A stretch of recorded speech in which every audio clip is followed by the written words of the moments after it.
Well, welcome again, because I thought you was going to have the problem as I did. Move your camera a little bit. Your head's cut off. Oops, sorry.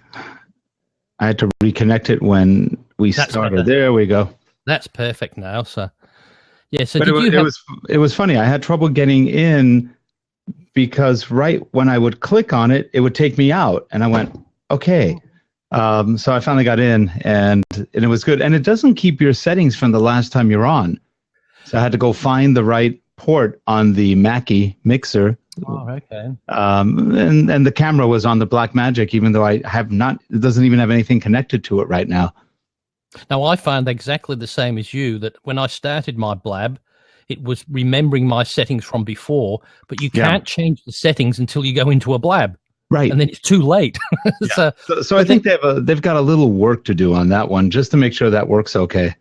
But even in the last week, though, there's been quite a few good changes. Like now, when you log in and you say you want to be part of the show, it shows you, says, I'm Rick Zanardi, I'm part of Relate Corp, I'm a IT specialist. Oh, right, you get the profile. And then rather than just saying, Rick wants to get in, and then you just get, just the tick to do it on that as well. So I'm hearing myself back through your speakers, I think. So you are?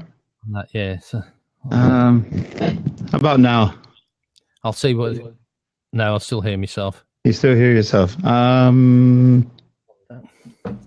Okay.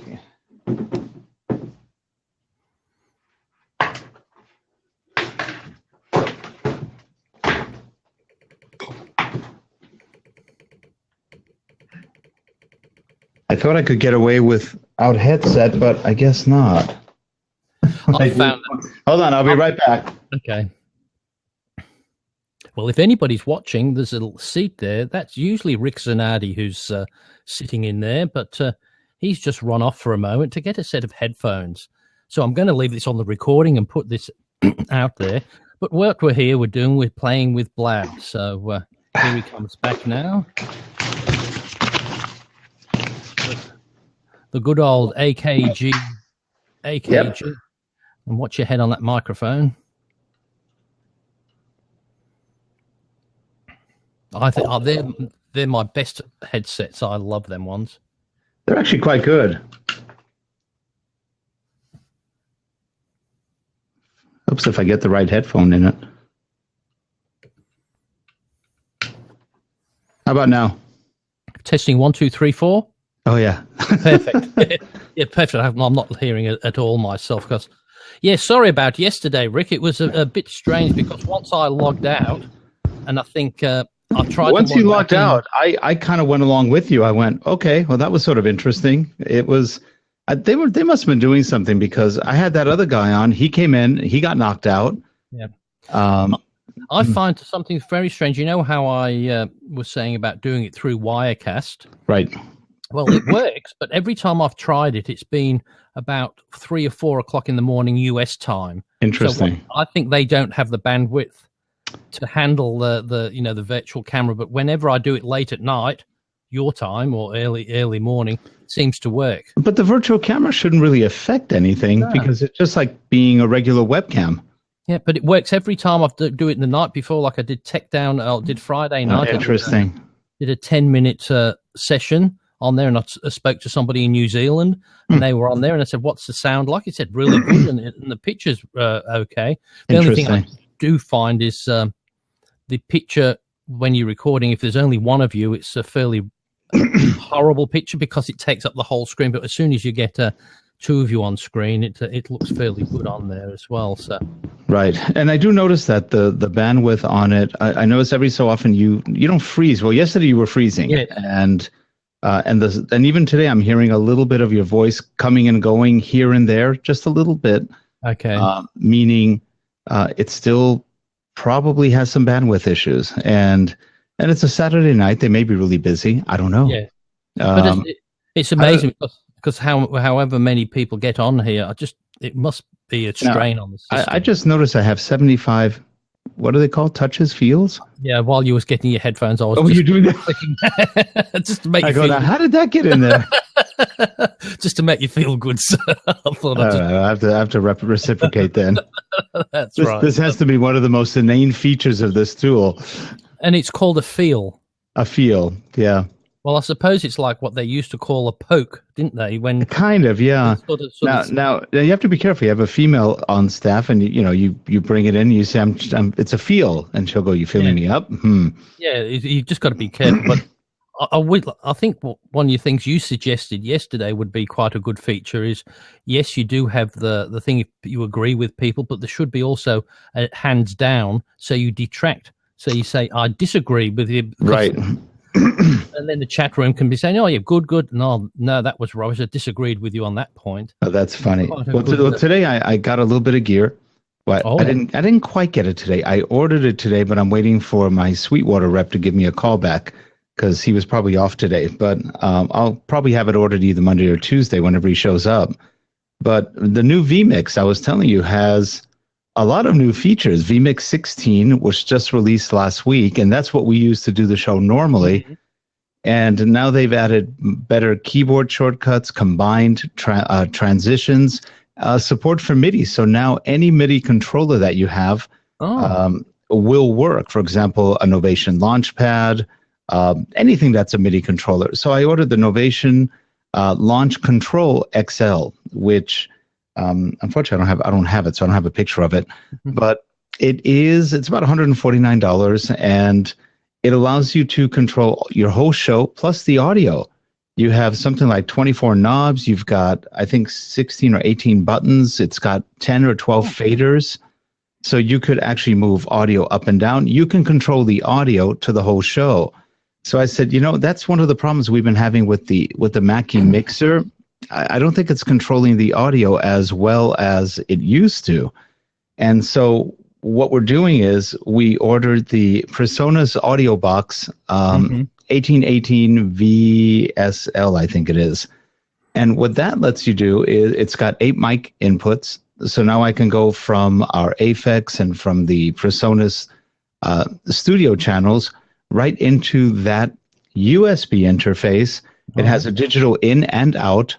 So then we can route the audio directly from vMix rather than from the mixer. So we hear exactly what's going in versus we're hearing it after the fact, and we have issues sometimes.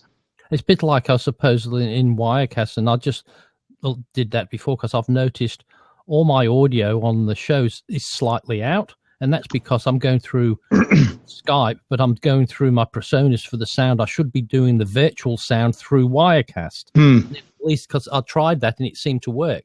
So, right, but your PreSonus is the studio channel, right? Yes. Yeah, but see, that adds your compression, your limiter, and all the other good stuff. So you'd lose out on that stuff. Though we do compress and limit you on our end. So we're kind of doing it both ways. But so we'll get that equipment sometime next week, probably by Wednesday. And I don't know if we'll have it ready for next week's show. We might. Just depends how quick it is to do the programming for the MIDI, because they give you a standard template and then you have to go modify it. But they've added a lot more features and controls to vMix, which I tell you, for the price, I think it's still $700 for the 4K version. It's really cheap what you get for it. I was just starting to watch you tweeted a link to about an hour presentation from the two guys. I'm just it's a hokey podcast that they did, but there was some good parts in terms of some of the stuff they're showing and everything else.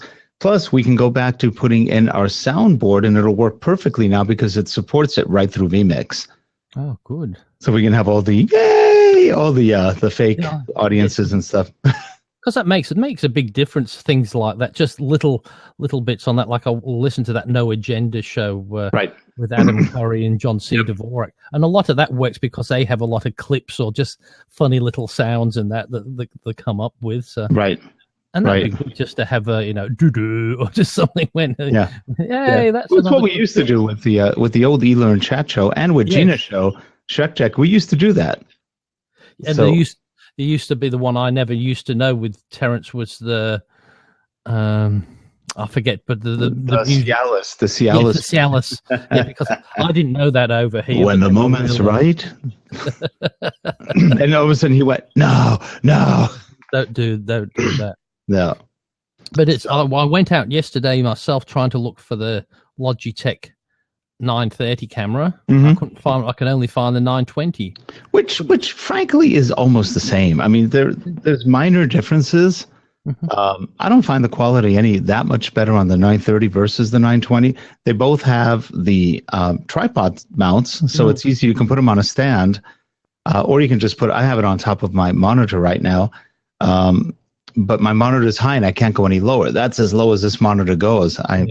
And so it's a little high. But that looks good now. But it looks okay. I'm just slightly looking up. Because that's what I need. Because I'm going through still the iMac. And I just find if you put a light in front of you, it just cuts it down too much. Now, ideally, you probably want to be a tad higher on your screen, just a tad. You'd probably have to push the iMac right about there. Yeah, that should be right. That should be good. But it's just I find it limits. If you get a bright light, it cuts you down. That's true. Whereas the Logitech don't seem to do that. It seems to.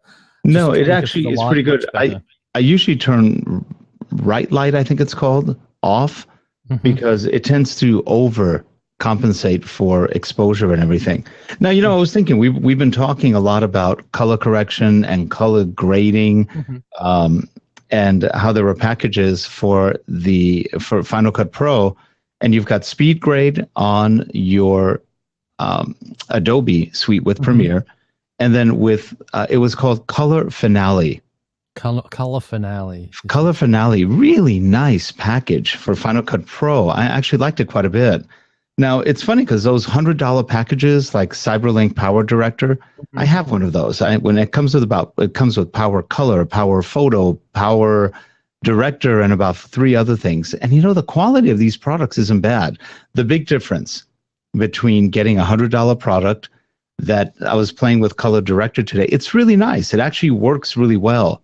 It is slow as molasses. I suspect they're not really using the GPU on the system, or not well, because when you hit the space bar, it's like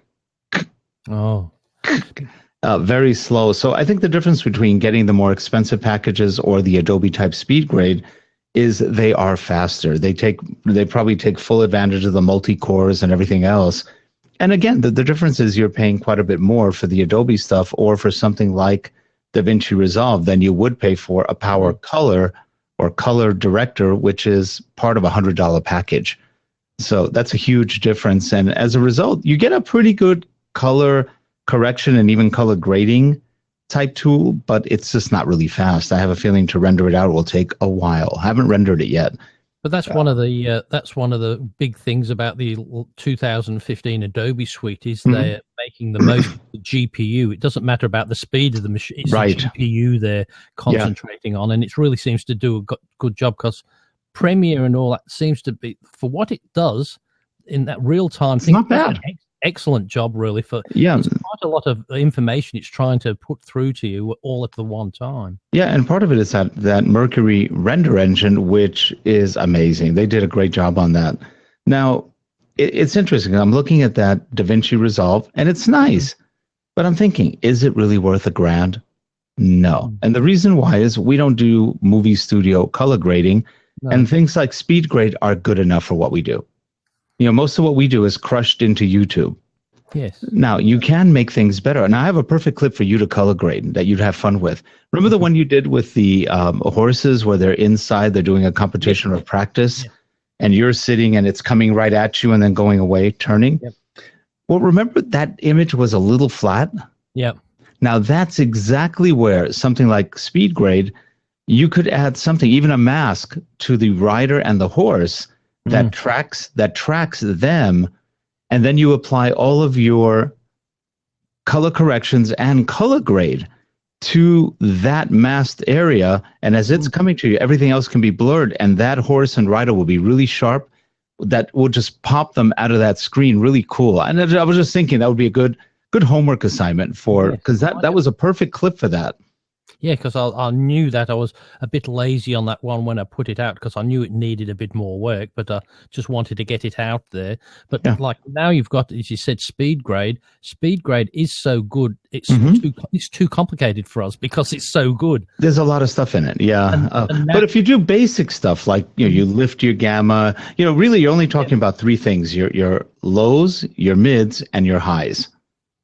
Highs, mid, lows. So, your high colors, the brighter colors, the mid colors, and the lower colors. And that's really most of what you're fixing with the grades. There also are presets. So if you look at some of the presets, that'll make a big difference. And, one thing just for those who aren't familiar with what we're talking about when we're talking color grading and color correction, there is a difference. Color correction is where you adjust colors. You can adjust exposures. You can adjust gamma and the dark pedestal of a piece and the brightness, and so you can do quite a bit with that. Color grading is a little different because that's more the emotion, the look of a piece. And when you look at color grading, now you're getting kind of creative. Whereas with when you do color correction, you're really correcting for colors that you want to make more realistic, or you want to add a little bit more contrast or do something to make the image look better. But with the color grading, now you're looking to make it more emotional, more exciting, like a horror film or an action film where you're popping things out of the screen to really get that impact. And that's the fun of it. And like I said, there are a lot of presets and you can do tracking and all sorts of fun stuff. And by the way, speed grade is also considered pretty good. It's not a bad one. And now, Rick, a lot of the advantages to speed grade you can still do within Premiere Pro. You don't have to do speed grade. Yeah. A lot of the presets you're talking about, they've realized that the majority of people, like even the professionals and newsrooms who want to quickly do it, they don't want to have to go out, come back, go out. They just want to just fix it, and you can track on everything when you would put that on. So they really have done a good job to make the thing for the normal person. And what I like with the current version, we used to send it out to speed grade, like it would take that part of the clip, you'd go out and come back, whereas now in there, you can do that for that part of the clip, but you can apply that to the master thing. So if you've got 50, it fixes all of them up. So which is nice. Yeah, which is really nice. So I've been trying to get through that to learn all the different effects and all the different things that they do have in the latest version of that, because it's just fantastic. And like we were saying the other day, what do I like best, Final Cut Pro or Premiere Pro? But it's one of those things. Yeah. You need both of them. And one thing I like about Final Cut Pro that you can't do on Premiere still is if you've got a 30-second clip, you can apply an effect to 3 seconds of that within it. Whereas you can't. The Premiere, you have to cut it in. You have to cut that 30 seconds into 10 in the middle, 10 there, and do it into 3 clips. Whereas in Premiere, within Final Cut, you can, like they showed an ideal one, shooting a picture of a helicopter going past the sun. So when it goes past the sun, you want to put a wobbly filter on it, so it makes it look like it's melting. And then when it's finished, you don't say, you just apply that wobbly bit just to when it passes the sun without having, and then you haven't cut your clip up into 3 sections. So that's true. Quite now, have we had any people come through this Blab today? Anybody who's been looking? No, not tonight. There's only 2 been in it, and that's me and you, and that's all there has been. Okay, so it's a quiet Saturday. Yes, I did tweet.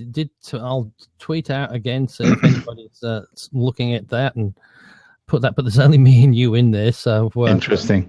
I was going to say that's one thing. Oh, you know what? I know why. It's a holiday weekend. Is it? A lot of here. It's the Labor Day weekend. Oh, of course, our famous communist holiday, which nobody likes to admit it's a communist holiday. It's May 1st everywhere else, but here it's Labor Day, so they could hide the fact that it wasn't really a communist holiday, but it is. It's just sort of funny. I was just watching last night Harrison Ford in K-13. Is it the submarine film? Oh yes, yeah. Speaking about a lot of communists, that was quite an interesting film. Interesting. But today it is a holiday, so a lot of people are out. They're traveling or they're at their destinations. They're probably not on Twitter that much today. So that may be why we're not seeing too many people out there, because they're having a good time. And also, I said 9:30, 10 o'clock. A lot of people don't, like me, you get onto it probably 11 o'clock at night if you're going to have a look at that. Yeah. Because if you're on earlier, I tend to do things on there and then only start playing around about 11 o'clock. Right. But I've really got to get stuck back into doing some serious work, because with all these things happening, I don't know about you, but I tend to be learning and playing a lot, but not doing a lot outside my daily work. I know. And after you've had a full day of work, you get home and you're like, okay, what now? And I'm in the same boat. Sometimes I can do a little bit at work, but more often than not, in the last 3-4 weeks, I've been super busy. Mm-hmm. And so I haven't had to, when I get home, I'm just catching up on things, trying to learn a little bit, trying to catch up on new technology, new whatever, and just practicing a little bit. Now I'm starting to get back into the video editing, which I haven't done in a while. It's been, short of little things, I haven't done much, and I'm getting that antsiness to get back into it because it's fun. I have enjoyed that Sony RX10 Mark II. Oh, good. It's a pretty darn good camera. The video quality is pretty amazing. The Note 5, which has very similar video to the Note 4, for some odd reason, to me, it looks a tad better than it did before. They did something to it. Maybe the lens might be fast. I don't remember if the Note 4 had an f1.8 lens as well. I don't remember. I should ask Leslie, but it's funny how you say about different things. Like I think I was watching Leo Laporte show, and he got the LG like you did. Oh, he did, and he didn't like it either. He didn't. He got rid of it.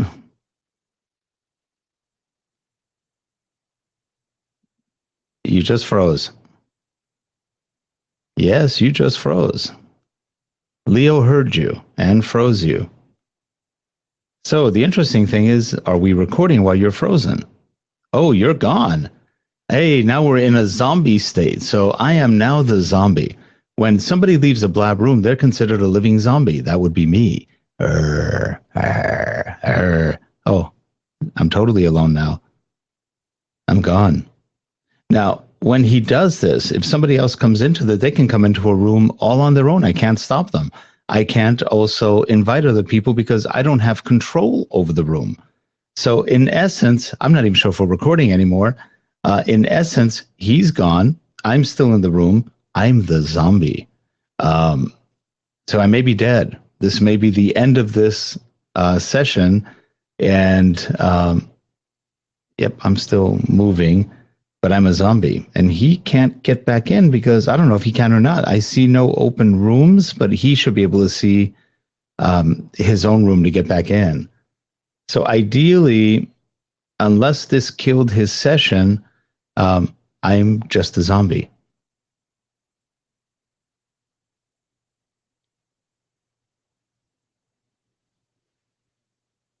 Feels kind of funny being a zombie.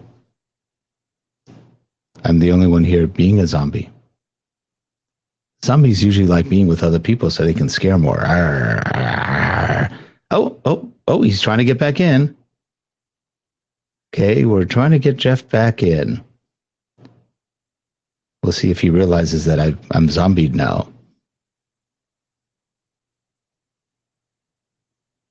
He is trying to get back in, and it's giving him a hard time. Oh, you know what's probably going on? As he's trying to get back in, it is also making him redo his settings. A little tedious. I wish you could really set your settings ahead of time. It's really sort of dumb to make you set them as you come in. And if you hit a wrong key, it takes you right out of settings and you're dead. You are hosed. Not a good thing. So for all you people in the beta, if you're paying attention, Blab people, fix that, please. It would be a good thing. So Geoff is trying to get back into this room. I am currently the zombie in this room. Because with him leaving, that makes me a zombie. So he owns the room because he's the one who set it up. And as a result, I can't let him in because he's the owner of the room. That didn't do anything. Not sure what that did. I just did. Okay, here we go. He is still trying to get in.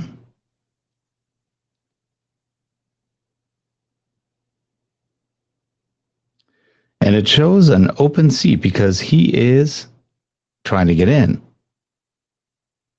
So I'm curious. I have a feeling it's not recording our session anymore because he was the one who started the recording.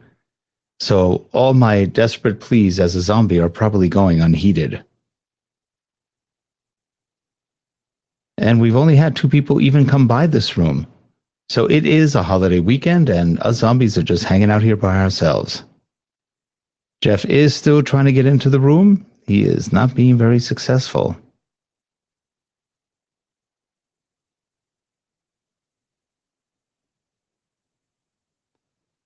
So let's see if that gets him in there. No, he still can't get in. Let me see if I can give him some likes. Oh, I can give him likes for trying to get in. There he goes. So as he's trying to get in, he's getting a lot of likes. Cool.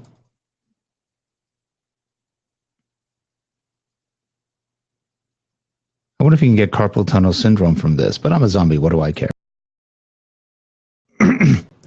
All right, I am back in. I'm still a zombie. Geoff seems to be dead.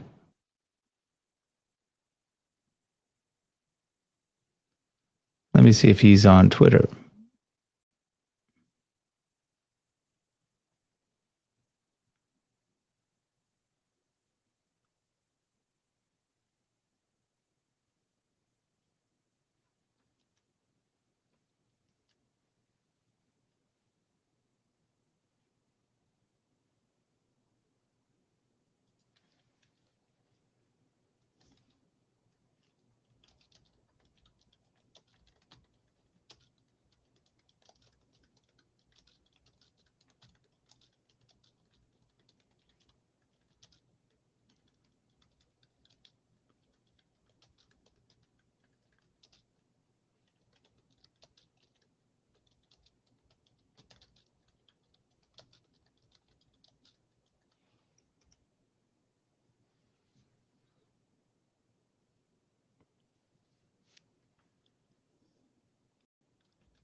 All right, it definitely looks like Geoff cannot get into this room. So it's just me, the zombie.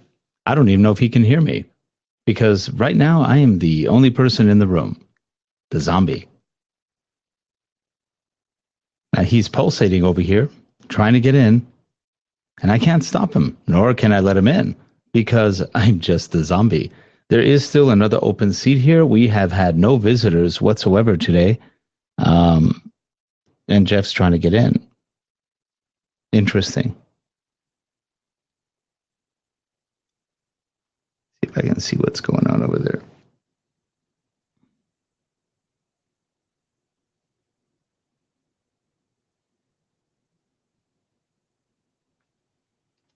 Yep. So if you are watching, which you're not, because there's only 2 people in the whole room, and one of them is a dead zombie and the other one can't get in. He's a living zombie in Australia. We can't do much here. So anyway, this was, I repeat was, because I don't think we're recording anymore. This was Tech Down Over, number 45, the repeat, Blab edition. We died yesterday too. So today I'm not dead, I'm just a zombie. And Geoff is trying to get back in, but he's a zombie too in the living world. Or maybe he's not living. It's hard to say. Maybe Melbourne got wiped out in a nuclear accident. That could happen, you know? And we have nothing left except the radiation from his image as it's pulsating. Maybe that's what it is, radiation. That could be. So